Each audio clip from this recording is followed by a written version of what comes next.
Welcome to TechVets, the podcast, a show dedicated to exploring the world of tech and cybersecurity through the eyes of industry leaders and ex-forces personnel. In this show, we're talking to Dan Brown, founder and CEO of the Positive Transformation Group, with TechVets Chief Executive James Murphy. Dan, James, welcome to the TechVets podcast. Can I start by asking you, James, how do you work with Dan? Introduce Dan to me. Well, this is the first time I suppose we properly, had a session together. But Dan is the CEO and founder of Positive Transformation Group, which is a fantastic initiative, with three sort of core pillars to it, and one of which is the Positive Transformation Initiative. And as TechVets, I sit on the meetings, and we're working with a number of people. So through that, Dan and I have become acquainted. We both attend all the same sort of events as well. I think the most recent one was the SASIG Skills Festival. Between the two of us, as well as there are many others out there, Dan and I are both working towards the greater good for getting people into digital skills, digital employment, and improving the lives of people generally through positive transformation. I suppose TechVets does that almost, as a byproduct of what we do for veterans. Dan, is that a fair way to introduce you, or was he over-egging it? Was he being unkind, do you think? So no, that was a very fair intro. So thank you for that. I'm glad you didn't set the bar too high so that I could come in and underachieve drastically. So thank you for that. That's fantastic. Really appreciate the opportunity to talk to you. Well, Dan, you've never really suffered from what you might call career poverty, and it's interesting that you're kind of in the area of digital poverty now. But just, can you give me a little bit of background? You've been in tech for more than 20 years. What's your career path been yourself? Yeah, in fact, digital poverty and education poverty and all types of poverty pretty much were a big part of my life. As I've spoken about it quite a lot before. When I was 15, I was ended up homeless. And so I had some real experiences of, living out on my own, living in a car, nothing at all. And because of that, I didn't really finish my education. So I needed to create my own opportunities, my own education, really. And why the digital poverty piece is so important to me is more because of that than it is because I was working in technology. I look at, if just to sort of summarize my career in tech, I had some people very early on give me an opportunity to get on a different path. And that was working in a small software company in Basildon called Quintech International. I spent the first 3 months of that job thinking the technology we were selling was an error, and just kept pressing cancel a lot, hoping it would go away. And then somebody told me that was actually the software that we were selling. So that was an interesting start to my tech career. It did get better. It did get better. I was working with a wonderful guy called Tom Lee, who was he was quite he was a harsh but fair, let's say, entrepreneur. He did very, very well, and he gave me an opportunity to work in the tech industry, in the document management arena, working with law firms. So that really facilitated my ability to move forward, and he helped me do that, and a number of other people along the way. So I ended up in document management, knowledge management, working with law firms. And then gradually I sort of moved into wanting to be much more involved in things that I could do on my own. I think there was a bit of an entrepreneurial flair. So I went out helping other companies with sales and marketing, and generally became a sort of a sweat equity investor in a number of different companies. And that led me into running events, all sorts of different things, running a big events company. And then eventually decided that I wanted to take that network and do other things with it, which was positive transformation. But just to finish off, the digital poverty piece, which James refers to, that's very much born out of my own passion for knowing that, without connectivity, I would have no education really. And also knowing that the people who need the most help in this country are the people who aren't connected, and all the things they need are on a connected ecosystem, so they can't access them anyway. So that's why it's so important to me. James, I'll just chuck it back to you for a sec. This idea of digital poverty must be something you come across a lot when you're talking to veterans who are looking for a job, and perhaps one of the things that crosses your mind is they haven't got the skills. Is it fair to characterise that as digital poverty? Yeah, I suppose so. I mean, TechVets are a program within RFEA, the Forces Employment Charity, and the RFEA have been doing some fantastic work with thousands of veterans. But there's a lot of those veterans that suffer. They don't have access to devices. They may not have the money to. They may not have access to internet. They may not have the education that's required. The adequate sort of reading and writing. Some of them, learning difficulties, mental health issues, etc. And there's a lot of people for many different reasons. Some of those that I just outlined, they haven't been able to get on that ladder of digital skills. And the problem is, every day that you're not using digital skills, you're going 5-6 days behind the people that have. It's a multiplying factor of quite a negative portion. So I think that what we're seeing here is those people that don't have access to digital skills now are being left behind far greater than we've seen before, especially with the last year where everyone has become exponentially more digital because of the pandemic. So there are a lot of people from the military community who, even though they're leaving the military now, still don't have the necessary digital skills. They have access to devices and internet, but they don't have the skills. So that's the other end of the balance, the scale that we're dealing with the veteran community. Dan, do you recognise this picture of somebody who lacks digital skills, somebody who is digitally poor? I mean, it doesn't have to be a veteran, of course, but is this the kind of person you are trying to reach? Yeah, it is. I mean, we're very aligned. I think it means many different things to many different people. But yeah, we completely agree. There is a big problem with people that just have no access at all. So no device, no connectivity. Then you've got the issue, even when you can provide devices and connectivity, if you've been, let's say, for example, you were in prison for 5 years. If you think about yourself and how far technology is advanced in 5 years, even just the devices that we have, and think about if you were given an iPhone of today without any knowledge of how that works, what to do with it, the complexity that your inability to use that. So I think digital skills is a huge problem, not just in the way I think traditionally people might think about, access to online training courses, but right to the core of, if you've been out of society in any way, for any amount of time, you will not even understand how to use a device. So we're talking real fundamental problems here.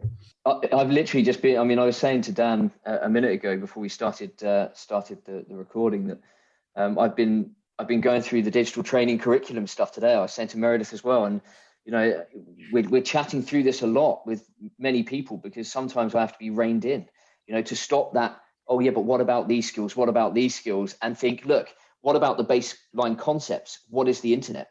What is a smart device? What do we mean by operating system? What's the difference between software and hardware and firmware when people hear these terminology being used? And for some, it's never been a part of their normal conversation. Whereas with me, every single day, I'm talking to people about all sorts of different technical concepts. It's a totally different world. So as Dan said, it's about scaling it right the way back and thinking about that poor individual who just has never had the opportunity to even access it. It's not been a part of their life. So it's a big problem. And I think, one thing that underpins all of this as well is that it's of huge benefit, not just to the individual, but to the UK society in general. The UK's economy will be infinitely better off if we've got more people with better digital skills. Especially post-Brexit, we want to have a very, very competitive employment market and talent pool to make sure that we are doing what we need to do as a national economy. I think, if you don't mind me jumping, I think you raised a really great point. And this, when we was thinking about whether we could contribute in any meaningful way to helping digital poverty, from my point of view, I was looking at it and saying, well, I believe we need to stop thinking of people as being poor. The people are people being stupid, right? People are poor, not stupid in many cases. And the problem is there is a lot of money available to fix this problem. if it could be looked at in a joined up way. And I'll give you a very quick example. So if you think about things like, training and development funding, apprenticeship levy funding, or there's billions of pounds that are underutilised or not utilised at all in this country. And the difficulty is that they're all accessible by businesses. So business can access like apprenticeship levy money, we can use it for training and development, and we can create a mechanism to train people, but also create a fund that buys devices and connectivity. The challenge is that the mindset of organizations generally is that, it's charity, we don't really want to take it on. If we buy into this, it's going to be going off. Where does it end? If I'm a big connectivity provider, this is too big. And really what I've been really trying to advocate, and I was talking on a podcast about this recently, is we need to look at this a different way.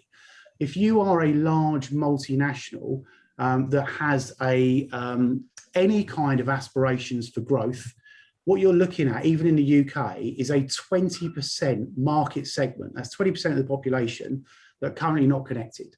So that is 20% that could be new customers. That's 20% that could be a new workforce. Yeah. So that's a massive, massive impact. And where else are you going to get the growth from? So stop thinking about it as charity, start thinking about it as an actual business commercial decision. The model works, Dan, as well. I mean, because if you look at Microsoft and AWS as two perfect examples, there's a reason why most of their training is now available free, because it increases the take up, the usage, and the efficient and effective use of their tools, therefore improving their brand, improving the customer reach, etc. So it makes good business sense to be doing this across the board, as well as economic sense all round. So Dan, is that what Positive Transformation Group does? Is it puts those two things together? Is that your kind of principal business activity? So what we do is that the whole concept of positive transformation was about creating a network of connections to the right people, resources, and funding for other people's projects. So the whole premise was about, I was working with charities, was looking doing a number of different projects, and realised that there's no collaboration. It's really hard to widen impact because of the fact that charity as such is a bit broken, and it distinctly lacks those three things: connections, resources, and funding. So the concept of positive transformation was to provide those three things to other people's projects, and we do that in three ways. So we have a collaboration for anyone who wants to engage, who might have resources or ideas about how to improve society. We set up a big collaboration called Positive Transformation Initiative. And that's been very successful in starting to generate programs that look at things like digital poverty. The second part is called the Opportunity Academy. And what that does is that accesses huge amounts of government funding. It shows us how to use it more effectively, but also, instead of creating lots of profit for us, it shows how we can put that money back into helping projects in society like digital poverty. And then the third bit is about creating businesses that are commercially sustainable and charitable in what they do. So we actually will set up businesses with people, we'll generate revenue, and then we'll make sure percentages of that revenue are actually put back in to supporting projects that positively transform society. So just looking at the second leg of that three-legged stool, the Opportunity Academy, how does that specifically help veterans, people who are leaving the services now? Well, this is a huge area. I'm not surprised by what we found here, but I think we need to shine more of a light on it, and that's what I'm trying to do with Positive Transformation. If you're a veteran and you are wanting to find routes into employment, or you need to upskill, there are two massive barriers to that. One is recruitment and the actual whole industry around recruitment, which is, as far as I can work out, and I make no apologies for this statement, it's primarily there to service itself and does very little for anybody else outside. And then you have this whole other ecosystem, which is fully funded training, which isn't making it to the people that need it in the main. So what we're doing is we're opening those two things up. So looking at how do we help people access employers, and how do we help people access this huge amount of fully funded training that they can get onto for free, and then put those together to help create employment. James, are these issues you come across? I mean, do you find companies that simply don't know that this cash is available? To be fair, if we're talking specifically about the apprenticeship levy, I think one of the biggest issues with that, probably one of the best things that the government have done, actually, in my opinion, but it's underused because the perception of it is poor, first and foremost. And companies just, as far as I see, companies don't know how to make the most of it. And they don't realize that quite often it's not for the 18 to 24-year-old, it's for anyone at any level. And you can bring people into more senior roles off an apprenticeship, which if you're talking about career changer, you could give them, a far better onboarding, upskilling, and move into that new career at a more senior level. And I think that's one of the issues that we find with veterans. Understandably, they are an unknown entity to some organizations, but if you've served for anything sort of 12 years and beyond, the chances that you're coming out as a seasoned professional with a family to support means that you don't necessarily want the £18,000 a year that's generally on offer with the apprenticeships. Okay, so it has its place then in what you're doing, but it's not absolutely core to where TechVets works. Yeah, I mean, look, I did over the last couple of days, I've been canvassing our online community to see what their thoughts are. And generally speaking, I mean, almost entirely every single person that responded said that it was a good thing. They like the idea of the apprenticeship scheme. It's really, really cool. It works well if it's used properly. And there are examples where it has worked very well. People are being brought on with actually some better salaries than what entry-level roles are in some cases. So it can work as long as the employer uses it to the max. But the real sticking point, at the same time that everyone's saying it's really good, what is their perception of it? Salaries are too low. And that was almost about 95% of respondents. I think one of the themes that's emerging from this, which I find really interesting, is both you and Dan you seem to be more interested in the people than in the tech. It's the people side of it that's particularly kind of gets you going. And just on that, Dan, I mean, you mentioned creating companies that kind of access all the things that positive transformation can do for them. Just one thing to clear up. First of all, when you say creating, do you mean starting companies, or do you mean changing company mindsets so that they are more in tune with what's on offer? It's sort of three things really. It's starting companies where we're working to create new businesses in certain areas. The other part of this is actually, like you say, working with large organisations who want to understand how they can do this and wade through the complexity of things like the apprenticeship levy, which we can help them with. So it's a mindset change. But the most effective part of this is actually working with organizations that are already going as such, so not base level startups, and starting to form very powerful collaborations. So actually forming collaborative businesses by bringing certain organizations together and then contractually forming a new business to help focus on more positive outcomes. And you see, you've hardly mentioned the word tech in all of that. I mean, this is about businesses. It seems like tech is the way in. No, so okay, so you're right. I mean, I'm very human centric. I love AI, but I often wonder why we're not more focused on actual intelligence rather than everything having to be artificial intelligence all the time. But I'll give you a good example. So I love LinkedIn. Right, I'm a big believer in it. I think it's a wonderful tool, but I think going forward, what we need is to think more about what the capabilities that we could deliver to people, actual tangible capabilities, by having a technology-based network. So how do we implement technology that actually supports and develops the human, as opposed to it just being technology for technology's sake? So I'm very lucky. I have an ex-friend. He's still a friend. An ex-business guy. Sorry, Barry, if you're listening to this, we're still friends, honestly. A business partner who's very, very smart guy, who was very, very successful as a technology entrepreneur and still is.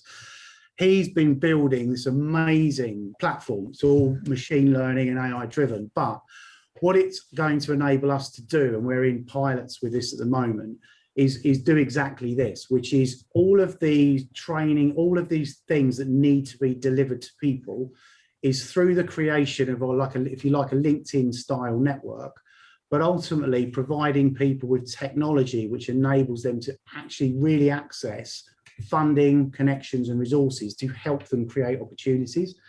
And we can only do that globally if we use a technology incredibly well to systematize the whole platform.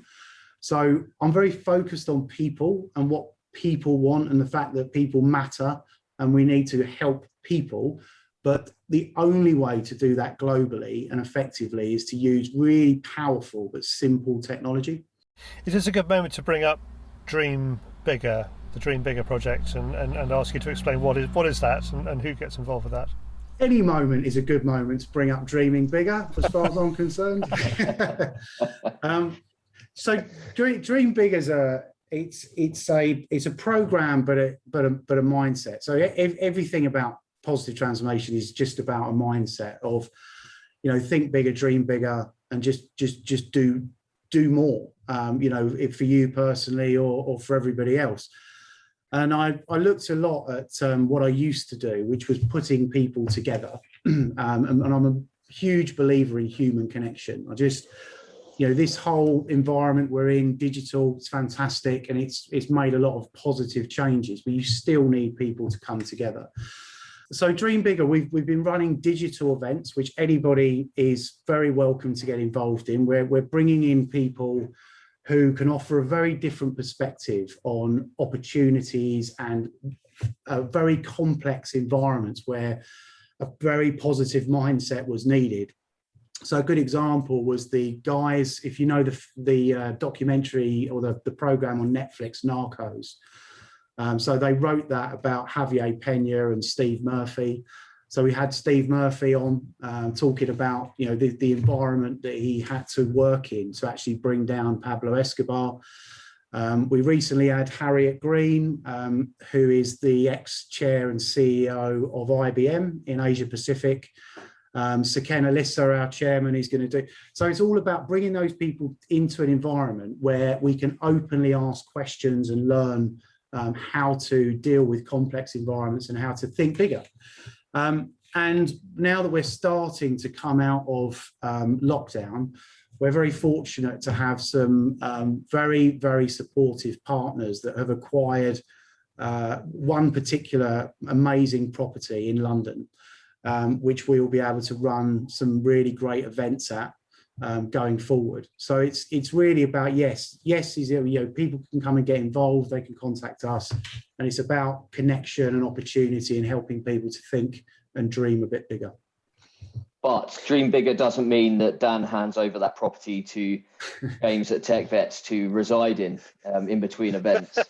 I was hoping the person I've been working with was going to hand it over to me to reside in. But unfortunately, my dreams were squashed as well. It seems a lot of this is about personal confidence, and James, in the world of TechVets, that must be something a kind of challenge for you is dealing with the confidence or lack of confidence of people planning to leave the services and find jobs in tech. Yeah, absolutely. Primarily because they are very good at what they do, and then all of a sudden it's something totally unknown to them. So their confidence drops because you just don't know what you don't know, and they're approaching a whole different way of life, a different cultural view on work, different terminology for roles and experiences and skills. So people find it very challenging, and sometimes confidence is an issue, especially things like applying for jobs. And Dan mentioned the recruitment issue. It's a pretty exceptional issue. And when you've got young guys and girls, any guys and girls coming out of the military, looking at a job description and thinking, crikey, that's asking the world for a junior level role at sort of 25, 30K. It really knocks them back a step. And sometimes it's about building in that confidence to get them just to apply for these roles, because once they get to interview, they're absolutely golden. They've just got to get there. They've just got to have that initial oomph behind them to get them to take that first step themselves. Yeah, Dan, give me an example of somebody who's kind of attended Dreaming Bigger talks and has gone away kind of imbued with confidence, because that seems to me to be one of the results of it. Yeah, I mean, there are a lot. I mean, there are people that I'm working with personally as well. I don't want to sort of throw out names, but who just you get a huge amount from it. I think it's the ability to talk to people who potentially, you just wouldn't, I suppose not idolize, that would be the wrong word, but people who generally seem somewhat out of reach. And the ability to talk about them and understand actually we all sort of have a very similar journey and a similar path, and the challenges that we go through, are similar. And there's been a really, really positive reaction to that. And it's also that ability to actually engage rather than just sort of being spoken at by somebody in power for 40 minutes. Actually just being able to really talk to people and like human beings and engage is really, really important. As well, I would take from that the power of being inspirational is something that is sometimes a rare commodity, but very, very useful. I think when you get these individuals who can really, inspire that audience to as you say, dream bigger, but sometimes it's just the small things. It's just inspiring them to take that next step on their own and be confident doing it. I think at the other side of the coin, talking about getting people that you can talk to, that you can ask questions to directly, that's something that we've seen as a huge positive. Having someone who is a veteran, who's already made that journey into cyber or tech, who can talk about their route, outline all those obstacles and the pain points and the lows, and really emphasize those lows, but then provide that bit of advice or inspiration as to how they got past those lows, how they got through those barriers. Sometimes that can make all the difference for people wanting to take that next step. We're going to have some really, I think, very relevant people come in. So one of the people I work with quite closely, he's currently with the DEA, and he's got an amazing contact book in and around the military and the services in the US, coupled with an organisation we work with here who are very connected in around the security services space. So over the coming months, we're going to be introducing some people that have been very, very actively engaged in the military service and the secret services to sort of talk through sort of who they are, some of their experiences as well. So hopefully that will be quite relevant to the TechVets audience. That sounds superb. Dan, one thing you touched on early on was you had challenging early years, and we're talking about positive transformation. We're talking about the importance of confidence. Are there points in your life where it's failed you, where that your ability to be articulate as you clearly are and explain yourself? How have you got through that sort of a time, or have you always been this good? No, when I was 20, I made a decision that I was going to have to operate on a fairly long-term plan. So I couldn't do anything about the first 20 years of my life. That's where it was. And by this point, I was in some fairly hot water with some pretty dangerous people, and I was struggling to know what was going to happen. For various, I've spoken about this quite a bit. I managed to find my way out, but that was, there was no plan there. That was just the concept of falling forward was really the only strategy there. But also at the same time decided that, in real terms, I was going to spend the next 20 years just doing the best I can. So getting as much experience as I can, trying to get myself out of this situation, just whatever I can. And that was difficult because I had no experience, no money, nothing at all. But I did learn a lot. And so I failed many, many, many times. And in hindsight, it's all well and good to look back at it and say, oh, yes, well, it's great, I moved forward. But it was horrific. And anyone who's in a situation who is really feeling the pressure of failure will know that it's really hard. And you're faced with picking up a stick with shit on both ends, excuse me, some of the times. Where you've got a choice and the consequences that you're looking at are just look negative on both sides. So it is hard. But the one thing I've learned is it's actually not failure that's the problem. It's quitting. That's the problem. So you can fail as many times as you like. You just got to keep going. and it will get better. Like the richest people in the world have problems. They just have better problems. My advice to myself is always, I don't wish for life to be easier. I wish that I'm better. And I wish that I'm better, not so I don't have any problems, just so I've got better problems. And that was, that carried me through till I got to 38. And I saw that window of like 20 years closing, and I realized I was actually a bit of a mess. I had some successes, and, to an outside audience, I was presenting a very different image. But for me personally, I was dealing with a lot that I hadn't dealt with.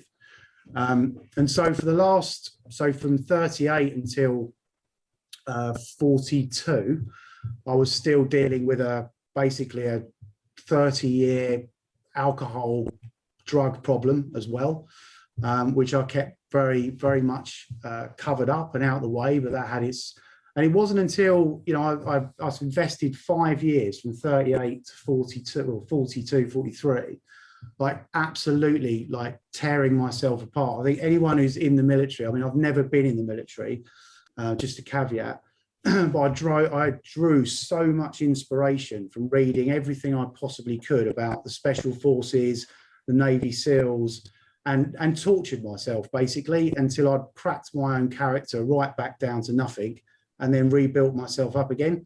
And I managed to get rid of all the anxiety, depression, drug problems. I stopped smoking. I've lost 7 stone. I stopped taking drugs. And I managed to kick all of that, like basically a 30-year problem, in 5 years. And it's only the last 2 years that I've actually really been able to implement like kind of Dan Brown version 2, which is the one who set up Positive Transformation because he realized he was a mess and thought, well, if I can do it, anyone can do it. And I'd rather be an inspiration to myself, an example to others, than a tumor on the universe. Wow, that's an incredible story. Thank you for that. You just mentioned that there was a strategy at the heart of that. I suppose part of that strategy did not include where you are now, which is this sort of idea that every situation presents a positive opportunity. So it was a strategy that had kind of learning built into it. Is that would that constitute advice to anybody facing their early 20s from you right now? Yeah, I love a big part of this for me was about if I could work with my younger self, trying to learn how I could help younger people sort of not make their own mistakes, but sort of try and circumvent some of the landmines along the way. And again, this goes back to digital poverty. Why I believe this is so important. Education, choice, and willpower, I believe, are the 3 most powerful tools, and they're all things that you've already got them. The ability to educate. Like I had to read a lot, and I hate reading. Like audiobooks for me was such a godsend, which is why now I just for that, like if we can give people connectivity just so they can educate themselves in a way that they feel comfortable with. So, that's those 3 things, like whatever you want to do, education, like just read, maths and English, whatever, like work out what's relevant to you and then absorb as much as you possibly can so that you can make informed choices.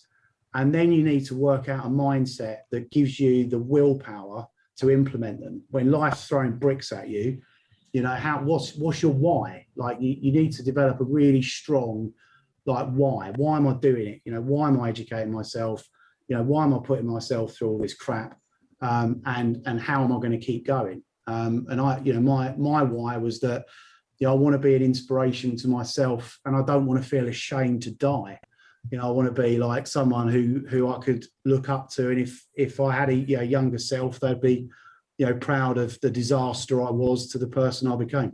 One point that I would add there as well, Dan, is I think one thing that's really difficult when you're young is knowing who you are, knowing what you're about, knowing what you want in life. Clearly you need to live life a bit before you understand that. But I think having the mindset of trying to strip back yourself to really know what you want out of a situation is probably one of the key key themes to success that I've seen people that have been particularly successful. They've been able to say no to the peer pressure, no to fanciful ideas, and understand exactly what they are, not because of the money, not because of a title, but because it's something that's true to what they want to do, what they want to be. And I think that's really important. I had a conversation with someone on LinkedIn only this morning about that. And I think that's really important. I think for veterans as well, when they're leaving the military, you are at that junction where you have options. You can educate yourself in whatever route you want to take. You can take whatever route pretty much that's available to you within reason. You just have to have the motivation, and I suppose with that the confidence to go for it.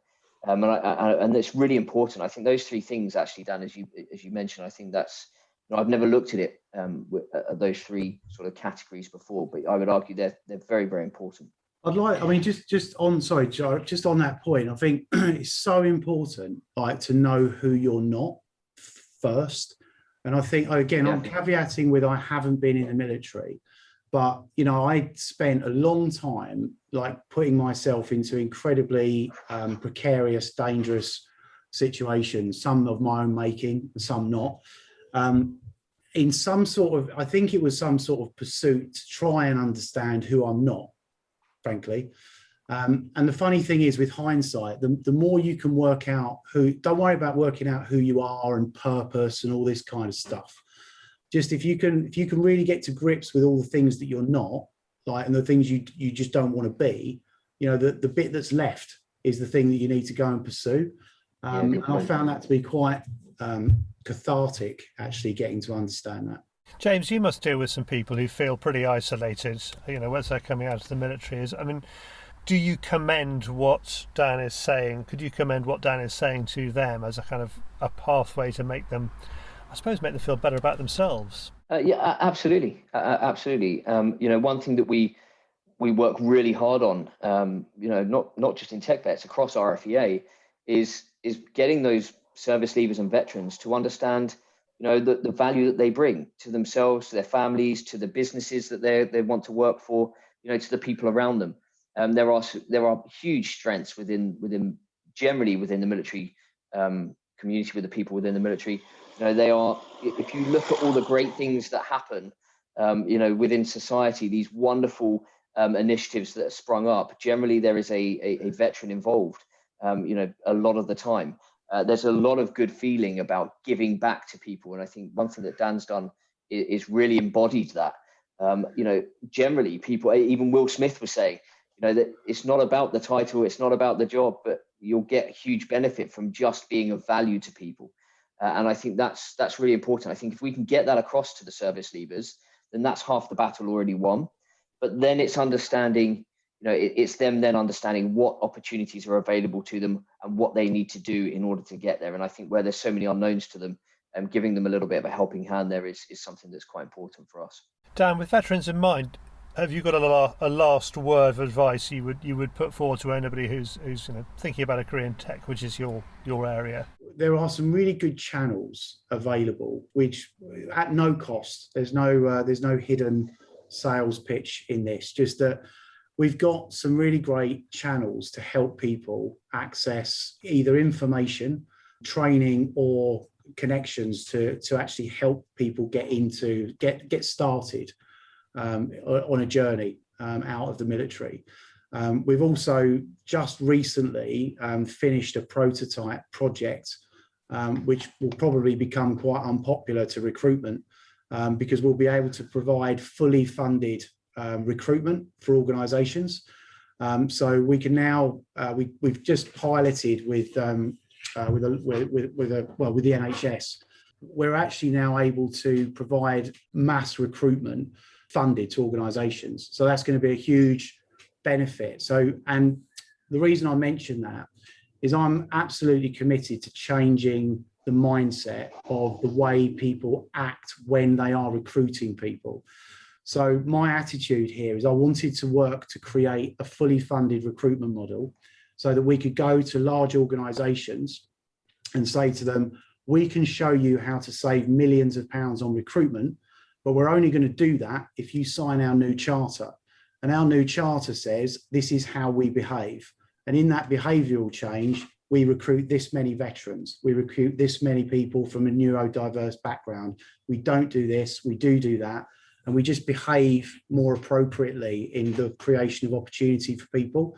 So if you want us to save you millions of pounds, you need to sign our charter. If you sign our charter, we could be more helpful to a lot more people in creating opportunities.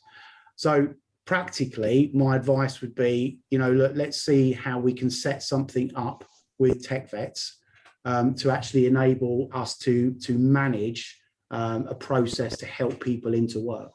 So that would be our action, I think, to take from this. James, happy with that? I think TechVets is built on partnerships and collaboration because it's the greatest way to build strength across the UK, regardless of whether that's in technology or otherwise. And I think there's so much diverse talent out there. If we can work closely with PTG, we're already working within the PTI Positive Transformation Initiative.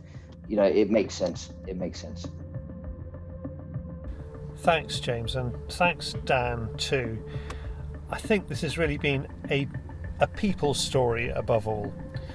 No doubt your advice, Dan, will resonate with our listeners. Thanks for joining us. And for our listeners, you can find out more about TechVets and how to become a member by visiting techvets.co or searching for TechVets on LinkedIn.